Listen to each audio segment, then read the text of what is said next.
Welcome to this lecture. Today we are going to deal with these topics little quickly but in detailed approach. I'll be guiding you in this topic with practical explanation and examples when necessary. Before starting, let me kindly remind you to subscribe to my Lean University, which is my initiative to deliver free and quality professional education to your screen. In this course, we are going to study about all the essential components of master production schedule and process of making your own master production schedule. First of all, we will look into the introduction. What is master production schedule? Then we are going to study why master production schedule is so important. After this, we will look into the components of master production schedule such as product forecast, bill of materials, capacity plan, production plan, and materials requirement plan. We will then see the differences between aggregate planning and the master production schedule. Then we will be studying about the procedure to develop master production schedule with examples and calculations involved in the development of master production schedule at the end of the course. So this course on the master production schedule is going to be interesting. Also, I am going to give the link of the test for the course as a base MPS specialist at the end of the course. Please do not forget to check out the link in the description after you go through the end of the course. The exam consists of the case study questions to help you practice with the master production schedule. And remember, this is all free, so please do not forget to take the test. It will for sure improve your understanding of master production schedule. As an employee, businessman, owner, or manager, you know the importance of having a clear, organized plan for production. The master production schedule is a critical tool for managing the production process, ensuring that you have right resources, materials, and capacity in place to meet customer demand. So what is master production schedule? The master production schedule is a detailed plan that outlines the production of finished goods over a specific time period, typically 1 to 6 months. It provides a comprehensive overview of what needs to be produced, in what quantities, and by when. The MPS serves as a foundation for all other production-related plans, including the capacity plan, production plan, and the materials requirement plan. The MPS takes into account a variety of factors, including customer orders, inventory levels, and available resources. It is designed to help businesses meet customer demand while minimizing costs and maximizing efficiency. By following the MPS, businesses can ensure that they have the right materials and resources in place to meet the production goals and avoid costly delays. Why is the master production schedule so important? MPS or master production schedule is a key component of production planning and control. It is a plan that outlines the production schedule for a company's products over a specific period of time, typically several months. The goal of the MPS is to ensure that the right products are produced in the right quantities at the time required to meet the customer's demand. MPS is important for a number of reasons. Firstly, it helps to ensure that production is aligned with the customer demand. This is critical for companies that operate in highly competitive markets, as it allows them to respond quickly to changes in demand and avoid stockouts or overproduction. Secondly, MPS helps to improve the efficiency of production by allowing companies to plan and schedule production in advance. This can help to reduce the risk of delays and disruptions and allow companies to optimize their resources such as raw material, labor, and equipment. Lastly, MPS helps to improve communication and coordination between different departments and stakeholders within a company. This is particularly important for companies that have complex supply chains or operate in multiple locations. Let's now look at some examples of how MPS is used in different industries. Example 1. A car manufacturer uses MPS to plan and schedule the production of different models of cars. The MPS is based on the forecast of the customer demand for each model and takes into account factors such as production lead time and capacity constraints. By using MPS, the car manufacturer is able to ensure that right cars are produced in the right quantities at the right time to meet customer demand. Example 2. A fashion retailer uses MPS to plan and schedule the production of clothing. The MPS is based on forecasts of the customer's demand for different styles and sizes of clothing and takes into account factors such as production lead times and capacity constraints. By using MPS, the fashion retailer is able to ensure that the right clothing is produced in the right quantities at the right time to meet the customer's demand. The next example, a food manufacturer uses MPS to plan and schedule the production of different types of foods. The MPS is based on the forecast of the customer's demand for each product and takes into account factors such as production lead time and capacity constraints. By using MPS, the food manufacturer is able to ensure that the right food is produced in the right quantities at the right time to meet customers' demand. So in this module, we have covered overview of MPS and its importance in production planning and control. We have also looked at some examples of how MPS is used in different industries. In the next module, we will be discussing on how to develop and implement an MPS. Components of Master Production Schedule. There are several key components to the MPS, including product forecast, bill of materials, capacity plan, production plan, and materials requirement plan. We will study each of them in a detailed approach.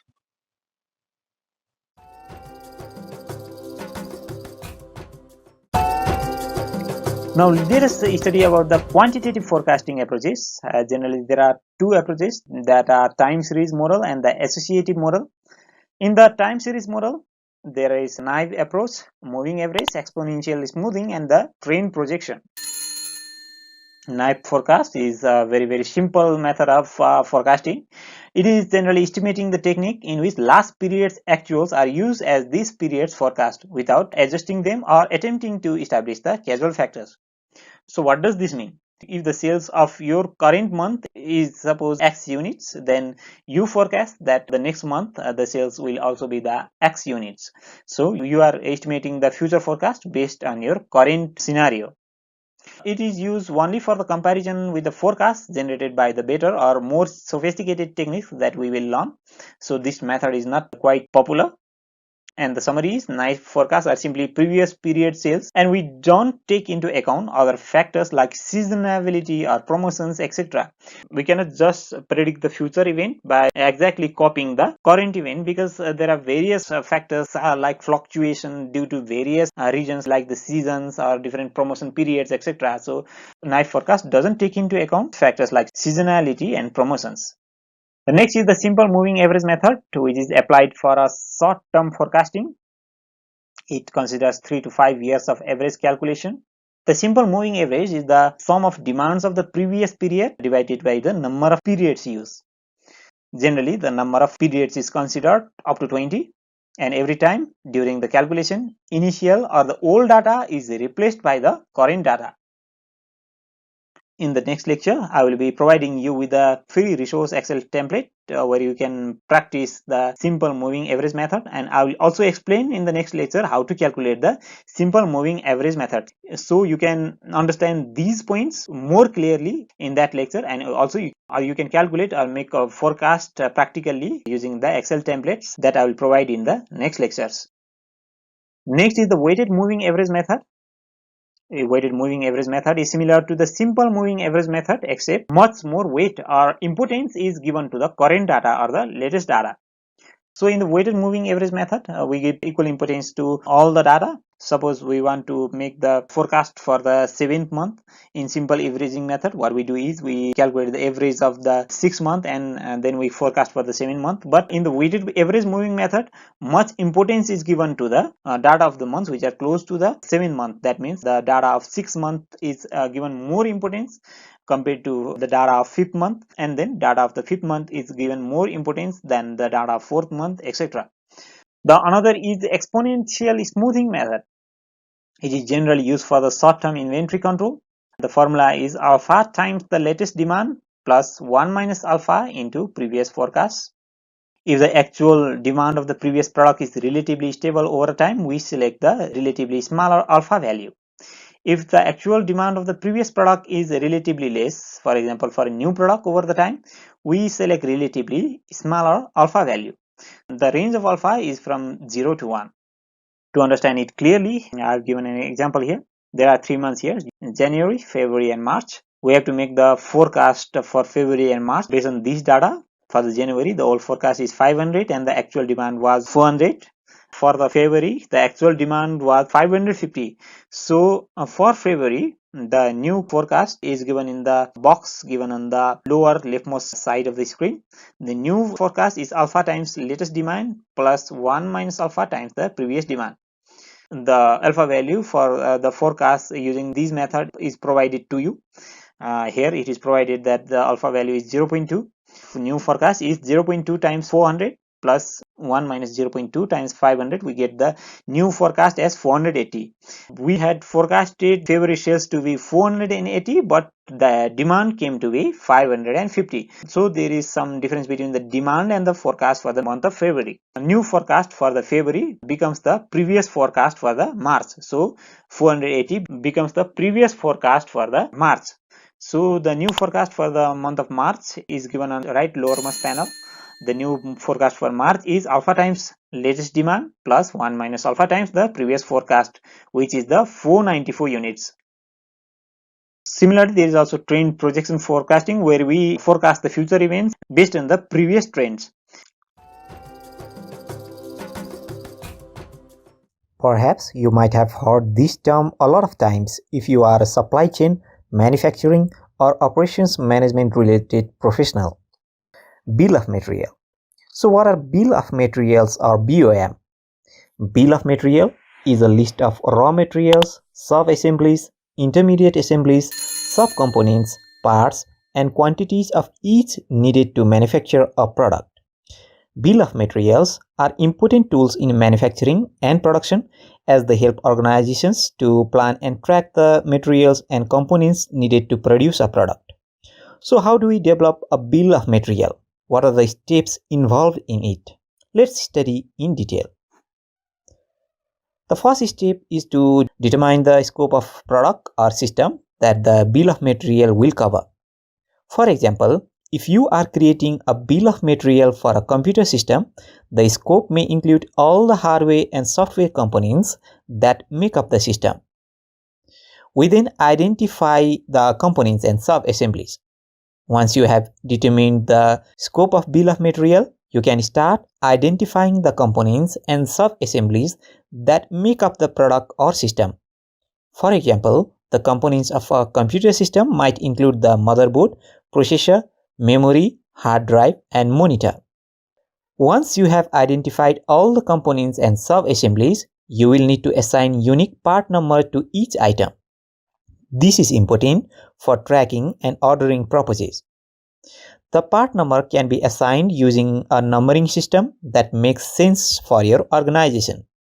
For example, you might use a hierarchical numbering system where the first digit represents the product or system, the next digit may represent the component group, and the final digit represents the specific component. We then specify the quantities.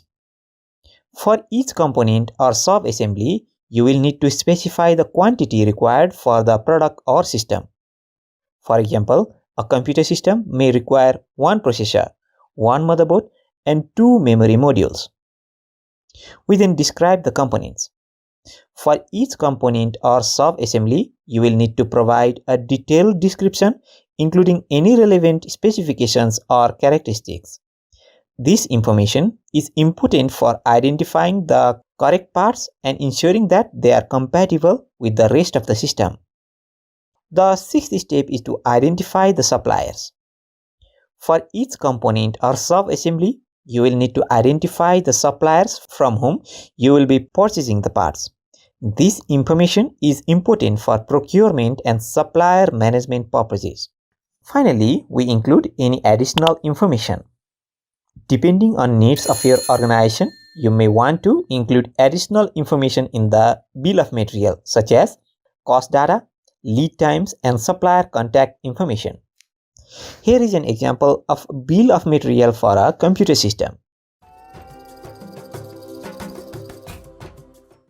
Capacity planning is the process of determining the production capacity needed by an organization to meet the changing demands for its products. So capacity planning helps us to meet the production capacity even when there is a change in demand.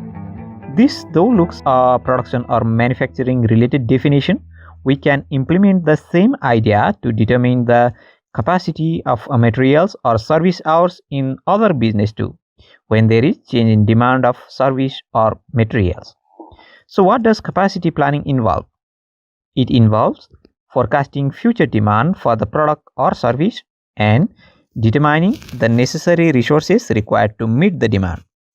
Capacity planning helps an organization ensure that it has the necessary resources in place to meet customers' demand and avoid over or underutilization of those resources.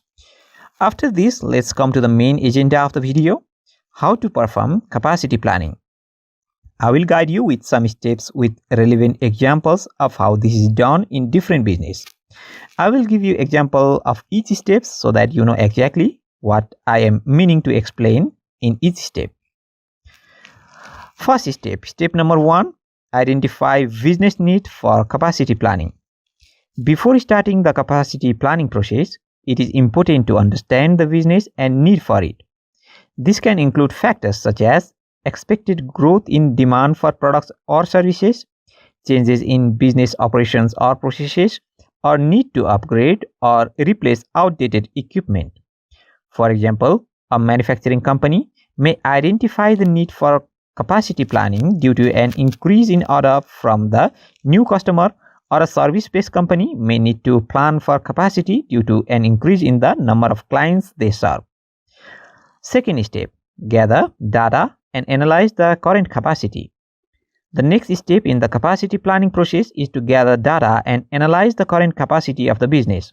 This can include the information on production output, inventory levels, and the capacity of the equipment and other resources. For example, a manufacturing company may gather data on number of units produced per shift, the average time it takes to complete a unit, and the capacity of the machinery being used. A service-based company may gather data and the number of clients served per day, the average time it takes to complete a service, and the capacity of the team providing the service. Step number 3 is to forecast future demand. Once the current capacity of the business has been analyzed, the next step is to forecast future demand for products or services. This can be done using a variety of methods such as market research, customer survey, and sales projection. For example, a manufacturing company may use market research to predict future demand for their products, while a service-based company may use customer surveys to understand the expected demand for their services. Step number 4 is to determine the capacity requirements. With the forecasted demand and the current capacity in hand, the next step is to determine the capacity requirements for the business. This can be done by comparing the forecasted demand to the current capacity and identifying any gaps or shortages. For example, if a manufacturing company forecasts that they will need to produce 50 units per day, but their current capacity is only 40 units per day, they will need to increase their capacity by 10 units per day to meet the demand. The fifth stage is to develop capacity options. With the capacity requirements identified, the next step is to develop options for meeting those requirements. This can include options such as increasing production output, improving efficiency, adding new equipment or resources, or outsourcing certain tasks.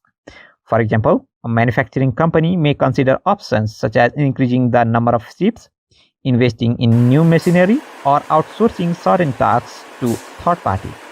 A service-based company may consider options such as hiring additional staff, improving efficiency through process improvements, or outsourcing certain tasks.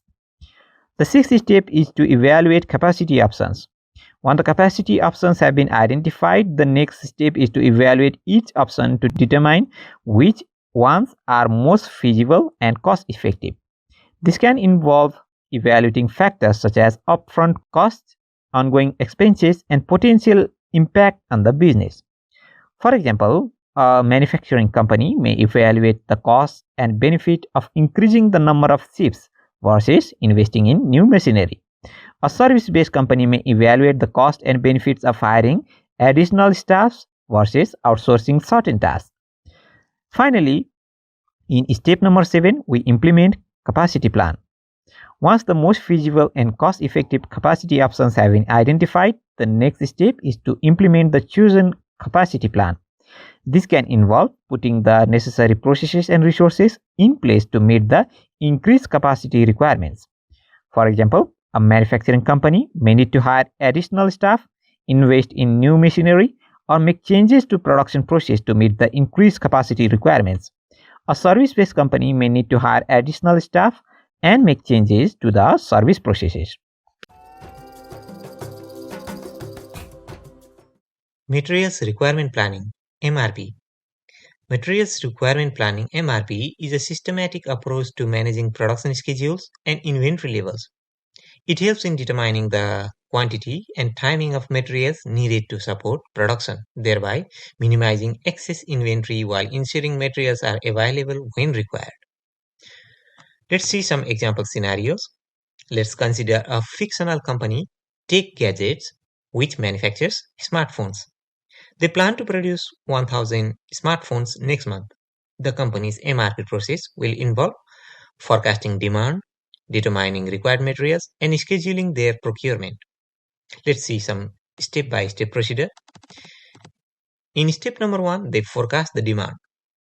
Take Gadgets forecast the demand for smartphones for the upcoming months based on their historical data, market trends, and sales forecast. We have already studied about how to make the forecast in the earlier lecture. Let's assume the forecasted demand for smartphone is 1000 units at this time. The step 2 is production of the bill of materials. A bill of materials lists all the components required to manufacture a product. For this smartphone, the bill of material might include items such as screens, batteries, casings, and circuit boards. Step 3. Determining gross requirements. Using the bill of material and the forecasted demand, Take Gadgets calculates the gross requirement for each component.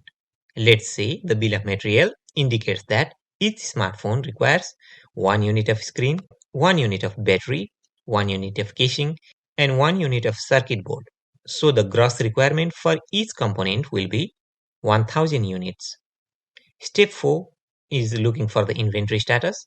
Next, the company checks its all inventory levels for each component. Let's assume Take Gadgets has 200 screens, 300 batteries, 400 casings, and 500 circuit boards in stock. Net requirement. In step number 5, to determine the net requirements, subtract the inventory on hand from the gross requirement.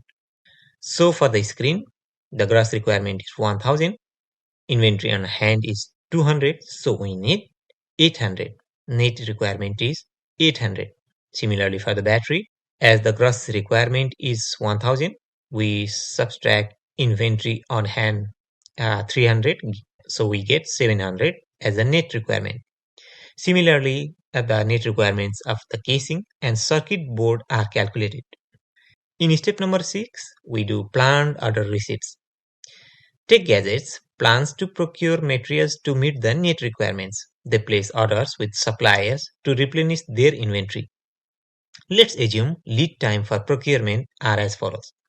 For a screen, let's take the lead time as 2 weeks, batteries as 3 weeks, casings as 1 week, and circuit board as 4 weeks. In the step number 6, we update the inventory. As the materials are received, inventory levels are updated accordingly. This is just the simple example, and the scenarios might be little complex than what is presented here. I have given this simple example just to understand the basics of materials requirement planning. In the next module, we will see with examples and calculations of developing materials requirement planning (MRP). Through the systematic process of materials requirement planning, Take Gadgets ensures that the right materials are available at the right time to meet production demands. By forecasting demand, calculating requirements, and scheduling procurement, MRP optimizes inventory level, minimizes costs, and enhances operational efficiency.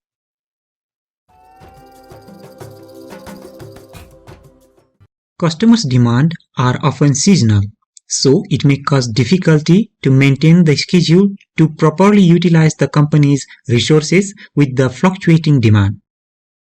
With the aggregate planning, we can match the cost of production and company's resources with demand of the products, keeping cost of production at minimum.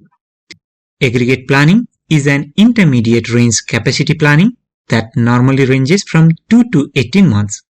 It gives us idea about what quality of the material is to be procured and when should the material be procured. With these introductory benefits, let us see the definitions of aggregate planning. Aggregate planning is the process of writing, analyzing, or maintaining the preliminary and approximate schedule of all the operations. So here comes the question. Why only make an approximate or aggregate planning at first? Because it is not possible to predict with accuracy the timing and volume of demand for every individual items, but this helps to plan for the initial budgeting requirements. Aggregate planning serves as a core foundation for other types of planning such as production scheduling and load leveling. If you want to know about production scheduling, please go through my video lecture on Master Production Scheduling 2. Aggregate planning is the input of master production schedule. That means we make a master production schedule only after aggregate planning. The difference between two is aggregate planning is more holistic and the master production schedule portrays the type and quantity of individual items to be produced at the specific period of time. Let's understand this with example. See this example. Here we are planning for production of cars of future X family. The demand of cars for the first month is 250 and for the second month it is 300. So I've taken this example as an aggregate planning. This planning serves as an input for master production schedule which is much broader. For example, here the model X family has been broken down into model X1 and model X2 for the month of January and February. There are 4 weeks and demand for each week and each product family has been shown here. So roughly we have taken here the aggregate planning as an input of the master production schedule. One thing that is of core importance in aggregate planning is the plan must be in the units of measurement that can be easily understood by organizational non-operations personnel too, because this planning is read by non-operations related personnel such as those involved in management, sales and procurement.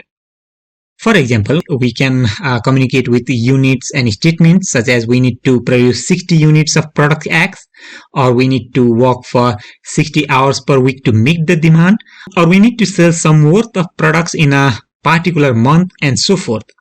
We learned that aggregate planning helps us to minimize the costs because here we are looking for cost-effective way to use our resources during planning.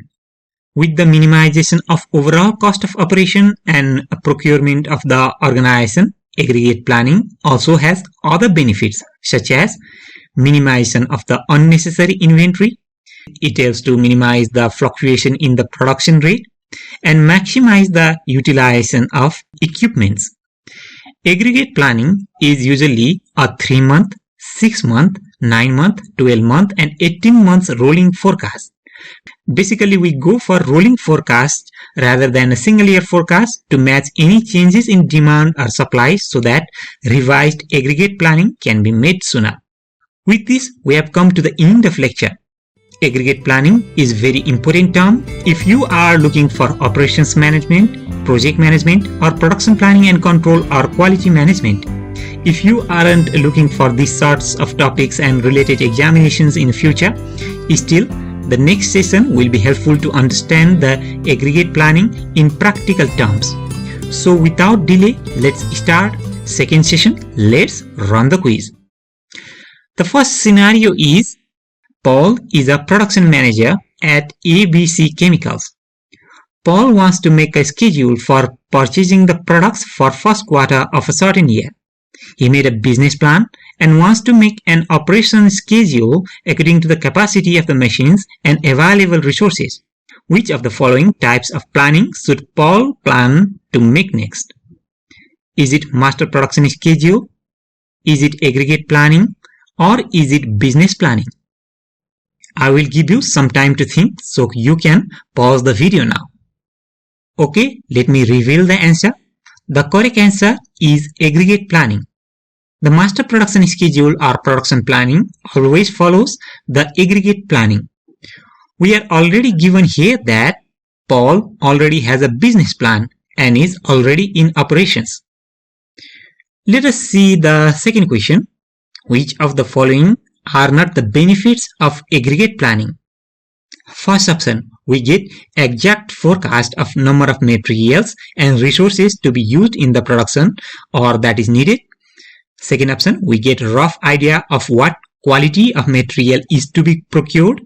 Third, we get a rough idea of when should the material be procured. And the last one, we get an estimation of resources to be procured in order to keep the pace or balance the rate of production and demand. I will give you some time to think, so you can pause the video now. Okay, let me reveal the answer to this question. We are looking for incorrect answer for this question, so the incorrect option is the first one. We do not get the exact forecast with the aggregate planning.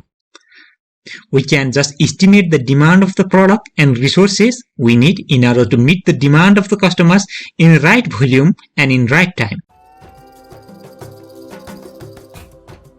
Alright, we talked about master production schedules and components so far. We also already studied about materials requirement planning, and we discussed with a simple example of developing materials requirement plan. Let's now move into the stepwise procedure to develop master production schedule. In the next section, we will also see with a practical example with calculations involved to develop a master production schedule. The step 1 is determining the demand. The first step, developing a master production schedule, is to determine the demand for products or services being produced. This can be done through a variety of methods such as customers' orders, sales forecast, and market research. For example, a clothing manufacturer may have received order for 500 units of a particular short style in the next month and expects to sell an additional 300 units based on the past sales and market research. The total demand for the short style would be 800 units. Step 2. Identify capacity constraints. Next, it is important to identify any capacity constraints that may impact the production schedule. This includes both physical constraints, such as number of machines available for production, and human resources constraints, such as number of available workers. For example, the clothing manufacturer may have a maximum capacity of 600 units per week due to number of machines and workers available. The third step is to determine the lead times. Lead times refer to the amount of time it takes to produce a product or service from start to finish. This can vary based on the complexity of the product, the availability of raw materials, and the efficiency of the production process. It is important to accurately determine the lead times in order to properly plan the production schedule. For example, the clothing manufacturer may have lead time of 5 days for the short style with the demand of 800 units. In step number 4, we develop the production plan. Using the demand, capacity constraints, and lead times, the production plan can be developed. This plan outlines the number of units to be produced each week in order to meet the overall demand while considering any capacity constraints.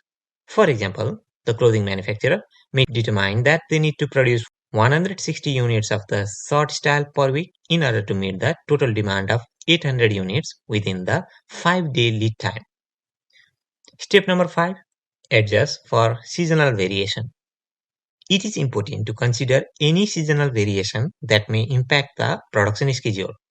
For example, the clothing manufacturer may experience higher demand for certain products during the holiday season. This may require adjusting the production plan to produce more units during this time in order to meet the increased demand. Step number 6. Monitor and adjust the schedule. The production schedule should be monitored regularly to ensure it is being followed and that demand is being met. If there are any changes in the demand or capacity constraints, the schedule should be adjusted accordingly. For example, if the clothing manufacturer experiences an unexpected increase in demand for the short style, they may need to adjust the production plan to produce more units per week in order to meet increased demand. Step number 7, communicate the schedule. The final step in developing a master production schedule is to communicate it to all relevant parties. This may include the production teams, suppliers, and any external customers. It is important that everyone is aware of the production plan in order to ensure that all necessary resources are available and the schedule is being followed. For example, the clothing manufacturer may need to inform their suppliers of increased production volume in order to ensure that they have enough raw materials to meet the demand. Now let's take an example of development of the master production schedule. This is one example of the master production schedule. Here we have the forecast, customers order, on-hand inventory for the January and February. So we have a total of 8 weeks. We have different inputs and outputs for it. Inputs means what are needed to produce the master production schedule. First of all, we need the demand forecast. Here we see the forecast. This is actually the demand forecast. We also need the inventory levels, how much inventory we have on hand. We also need the customer's order, and we should also know the production capacity. We should be aware of the inventory and production cost. So if the inventory and production cost is very high, we cannot just produce master production schedule because that might lead to many troubles. So we have to think about various things, basically these 5 things, before producing the master production schedule. Now let's go to the output. Output means what we can get after producing the master production schedule. The informations are, we can calculate the total quantity to be produced, or say total steps needed to produce those quantities or the products. You can also calculate how many items can we promise to provide or give to the customers. We cannot just promise any random numbers. We should promise according to our capacity and all the inputs that we see in the left hand side. And also we also know about the projected available balance. That means how much inventory is needed for the production of next lot of the items in the future. Suppose our job is to manufacture a car of the family Future X and Model X2. We have 40 cars of Future X Model X2 in inventory, and the order policy is 40. Order policy of 40 means we cannot just produce any random number of cars based on the demand.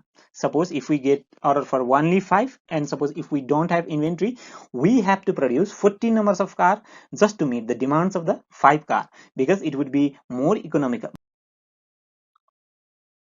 So this is the master production schedule. Here we have different weeks. Actually there are 8 weeks, 4 for the January and 4 for the February. And this timeline is called the planning horizon. That means the length of time a company uses as a basis of developing the plan, schedule, or a forecast. So here we are using the planning horizon of 8 weeks. Now we also call this a rolling horizon, because as we move on production in the future, the week 2 becomes the week 1 in future, and week 3 becomes a week 1 after 2 weeks, week 4 becomes week 1 after 3 weeks, and so on. So this kind of planning horizon is also called the rolling horizon. That means the planning horizon keeps on rolling. One thing to understand is that sometimes we can also freeze this manufacturing production schedule. That means if there is any demands or fluctuations in demand, then we cannot change our manufacturing schedule. Suppose say if we freeze the week 1 and week 2, we cannot change anything over here. We cannot produce the extra goods, or we cannot promise to a customer that can give more or less item, etc. So this is called the freezing. The small time interval, week 1, week 2, week 3, are called the time buckets. They are the period of time in which the customer's orders or demands are grouped for the master production schedule. So we talked about 3 terms: planning horizon, freezing, and the time bucket up to now. There are other terms as well. For example, on-hand inventory or available balance means the inventory levels after the customer's orders are placed. You already know about forecast and customer's order. That means these are the forecasted demand that we can produce after the marketing teams gives us the forecasted demands of the products to be manufactured. and suppose these are the actual customers order.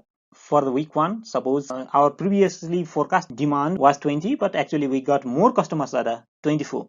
For the week 2, suppose due to some regions there was a nationwide holiday, so in that holiday period we forecasted 10 numbers of items on the demand, but till now we got 6. Till now means suppose we are in the week 1 and still the week 2 is yet to come, so this customer order may go more than 10, or it might be 6 or 8 or anything. We don't know about the customer's order yet. 6 orders of the Model X2 has been placed, and there might be more to come because we are still in the week 1. And these are other customers order for the week 2, week 4, week 5, etc. Right here we see that coming to February forecast is also increased, and there are little or no customers order because we are still in the week 1. And as we go in the rolling time horizon, we will gradually start to get the customers order in the week 6, week 7 and week 8 as well. We already got some customers order for the week 5. That means a customer wants 2 cars of Model X2 on the week 5. I've already talked about on-hand inventory, that is what stock of inventory we have in hand. Now there is a way to find out the on-hand inventory. On-hand quantity here is 40. That means we already have 40 number of cars on the store to be sold before the week 1. But we actually got the customer's order as 24. So remaining number of the cars, that is on-hand quantity minus the customer's order, is our on-hand inventory. That means we have 16 number of cars still ready after we fulfill the 24 number of customer's order.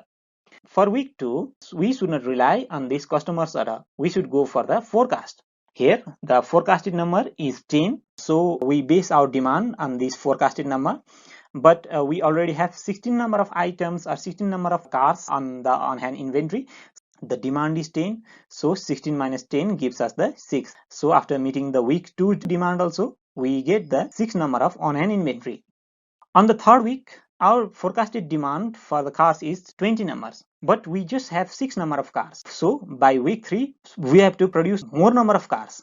Our order policy is 40. That means once there is a low product in the stock, we have to manufacture exactly 40 number of cars. So MPS quantity is 40. Now here there was no MPS quantity for the week 1 and week 2 because we already had enough on-hand inventory which would satisfy the demand for week 1 and week 2. But for week 3, suppose we have demand for the 20 number of cars, but our on-hand inventory is just 6, so we have to produce another lot of cars, that is 40. So by week 3 we produce 40 number of cars. We already had 6 number of cars on the stock, so 40 plus 6 gives us the 46. We have 46 number of cars. So after we fulfill the demand of 20 cars, we have 46 minus 20, that gives us 26 number of on-hand inventory. Now for the week 4, we have 20 number of cars as a demand. So for the week 4, we have 26 number of on-hand inventory, but we need only 20 number of cars. So 26 minus 20 gives us 6 number of on-hand inventory. We don't have to produce any new number of cars by then because we already had 6 number of more cars needed than the demand.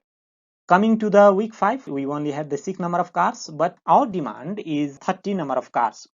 So we have to produce one lot of car more. According to the order policy, we produce the 40 number of cars.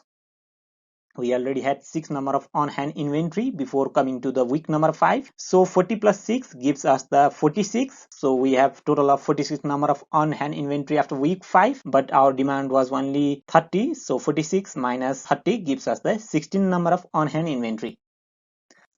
So we can calculate this on-hand inventory and MPS quantity in the same way. Now another is available to promise.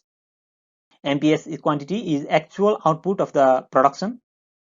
That means how much quantity of the products has to be produced before the actual time period in order to satisfy the demand of the customers. ATP or available to promise is the inventory that has not been sold and that can be promised to the customers when the orders are placed. So here we see that the on-hand quantity before week 1 was 40. That means we had 40 number of items before week 1. In the week 1, we have 24 number of customers order, and for week 2, we have 6 number. That means adding this up, we have 30 number of customers order. We still have 40. That means we can promise 10 number of items or 10 number of Model X2 to be sold for week 1 and week 2 when there is any demand from the customers. Now I just added 24 plus 6 and subtracted it from 40 to find out the available to promise for week 1 and week 2 only, because for the week 3 we actually produce another lot. Whenever we produce another lot, we have to recalculate the available to promise. In the week 3 and week 4, we see that the customers order are 15 and 4. That means there are 19 order.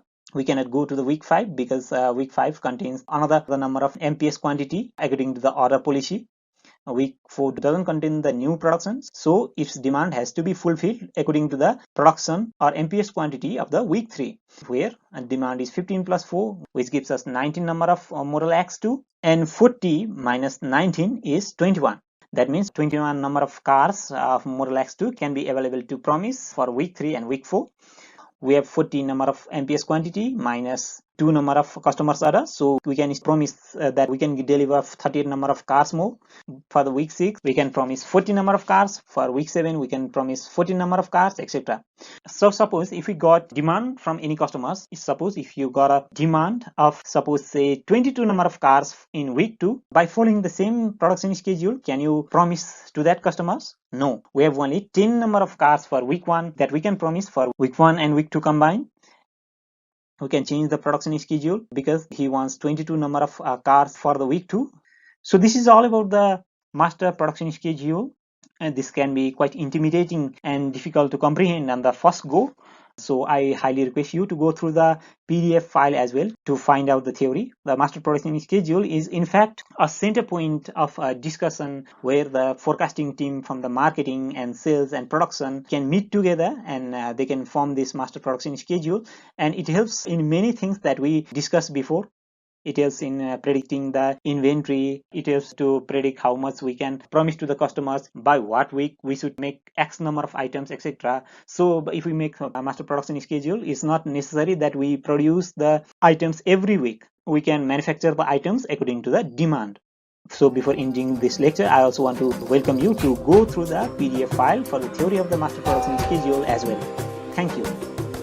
Before ending this lecture, let me remind you to join my Lean University's premium membership and enjoy a total free access for limited time inside my Lean University's online library, and get tons of free courses, free books, and lecture topics on project management, Lean and Six Sigma, operations and supply chain, productive and preventive maintenance, quality maintenance, data science, industry and sales management, Agile and Scrum, Kaizen or continuous improvement, and much more totally free.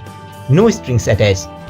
As we have limited seats, only the early subscribers will be given open access inside the premium membership, and remember, it's totally free. Please subscribe and share the video if you share the common belief that professional education should be accessible to all.